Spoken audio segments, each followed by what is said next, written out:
Welcome back to more Guild Wars 2. Today we are going to be going to the home of the Charr? I suppose we can call it that. It's the Black Citadel. I'm going to note here that this place is known for its horrible frame rates, so you're going to have to pardon me for this. There's very little I can do about it. But having said that, this is where humanity used to live before the Charr came back and took the land back. We'll go into more detail when we get into Ashford Plains in 2 videos.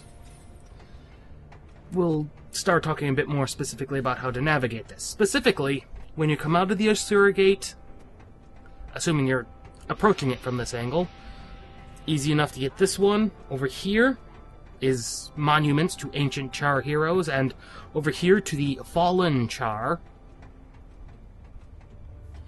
Easy enough to get. And as we continue to head north before we make our swing around, this is the crafting area off to our right after we pick up this waypoint.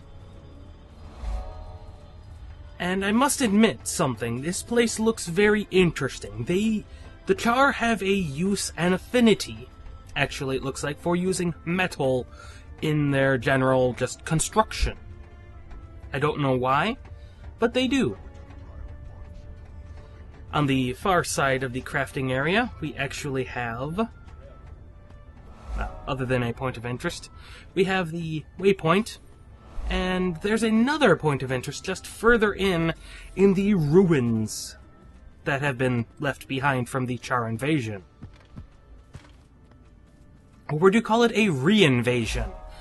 Because the humans kicked the Charr out to begin with. Back to the memorial waypoint, though.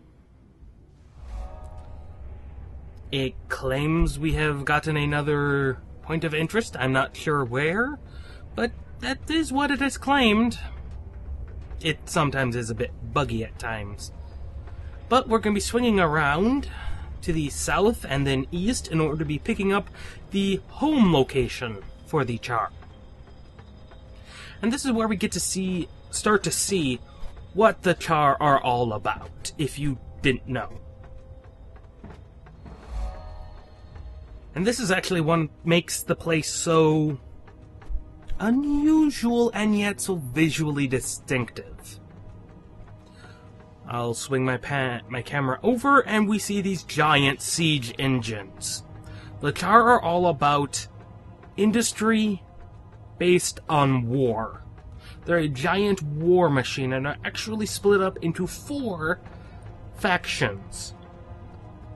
As you can guess, one of those factions has a bad reputation.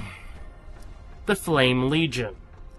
Flame Legion used to be great, but something happened that I'm not particularly clear on what happened. Someone who's more familiar with the lore could fill you in on that. I am unfortunately not that individual. Well, we've got the Ash, the Blood, and the Iron Legions that are pretty good and straightforward, and those are the 3 main factions that you can choose from when creating a Charr.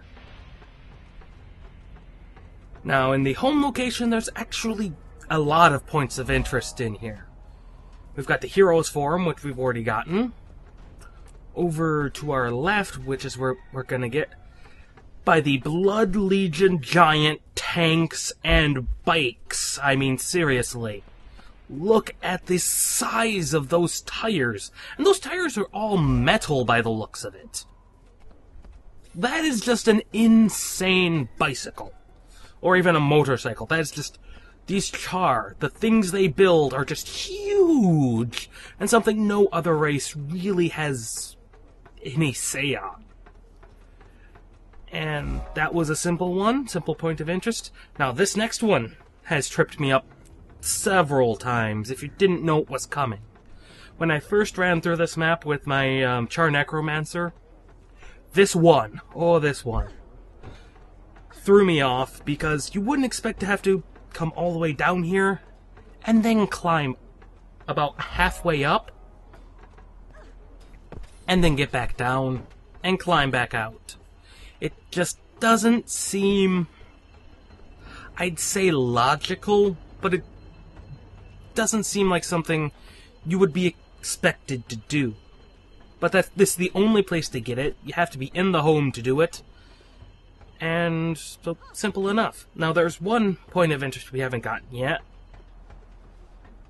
And that will be this one down here. At the Ash checkpoint number 13. This has to be the most points of interest I have found in the home location of any of the races. And that would be because the Charr are, as we've seen, are a giant war machine. They exist for no other purpose other than war. And this helps them a lot, because as we will see in a couple of videos, the humans, though long dead, takes place centuries, Guild Wars 2 does, after the fall of Ashford and Ascalon City, which was the entire point of Guild Wars 1. It takes place centuries after.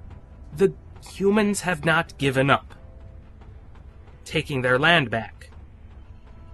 We'll get more into that later. I forgot this waypoint and point of interest in here. And this is where you really start to get introduced to elevators and how they function.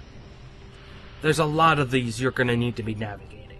It makes navigating easy, but now we want to see what the Charr civil government structure is.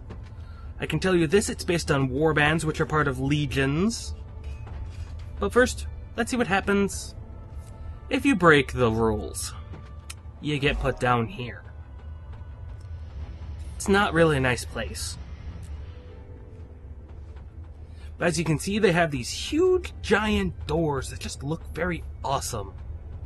But anyway, back to what I was saying about the civil structure. Based on my limited knowledge of, well, the Charr, is warbands, which every Charr is part of a warband, and each warband is part of a legion, and each legion has a tribune who is the head of the legion, and they come together in some sort of council. Some nice looks at some of the ruins of Ashford, which we'll get a much better look as we go even higher up, which is exactly where we need to go. Now I don't get us a much closer look of the ruins, but we will get a better look when we get to a couple of videos. I don't really need that running boost because there's about 4 loading screens. I was not kidding when I said tribunes run everything. The Blood Tribune, head of the Blood Legion, as you would expect. Like I said, the Flame Legion is pretty much shunned, so they don't have a representation as far as my knowledge goes. And we get to see the awesome doors that the Charr build in action. Just seeing that door run just is awesome. Now over here is another Tribune. The Tribune for the Ash Legion, which are more the sneaky characters. They do more stealth. Each Legion exists to serve its particular function.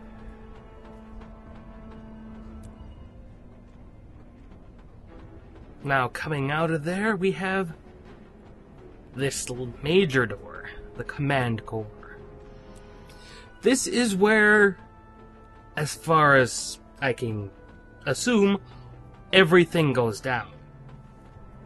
Right there in the center is the Council's area.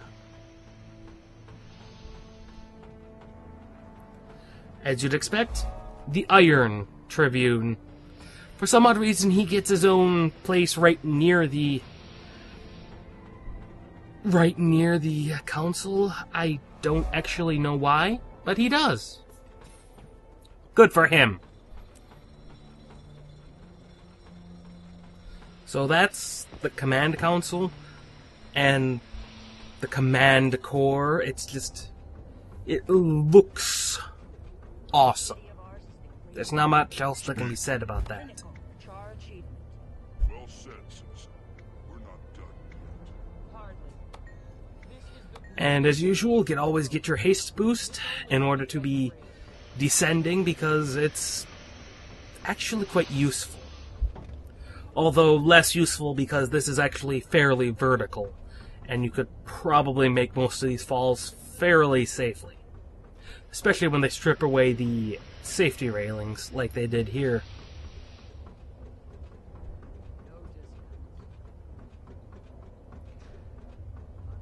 Now, continuing our wrap-around section of the Black Citadel, we've got a point of interest off to our left here, which is kind of overviewing the Iron Legion location. Apparently the Vigil has a chapter house here. It's good to know that the Vigil are active among the Charr. I mean, the Charr are the most warlike race, so they probably have the most to offer to the Vigil, but it just seems a little odd and kind of almost out of place. My biggest question is what happens when it rains? I mean, we have all this exposed iron and steel. That has to rust so quickly when it rains. I mean, I can imagine 2 or 3 days after a big storm, just everyone out here with some type of grinding material, just grinding all the rust off. Because there's no other way it would make sense. Now, here is an interesting location, because here is really where the only place you get to see the other races within the Charr, within the Black Citadel. I don't know why this is. It's very likely that it could just be because they don't want too much interference from the outside, but it just seems a little odd. Now, down to the south where we're at right now, this is more unexcavated ruins. I mean, as you can see, just complete devastation was wrought upon this land when the Charr came rolling through to retake it. I mean, these used to be habitable buildings. While not part of Ashford Abbey itself, I don't believe, this was some of the outliers of the Abbey and the surrounding town. Excepting probably the abandoned caverns, which looks like the Devourers have more or less taken over. But that's all that. I'll see you guys next time. This is Stomping Llama, signing out.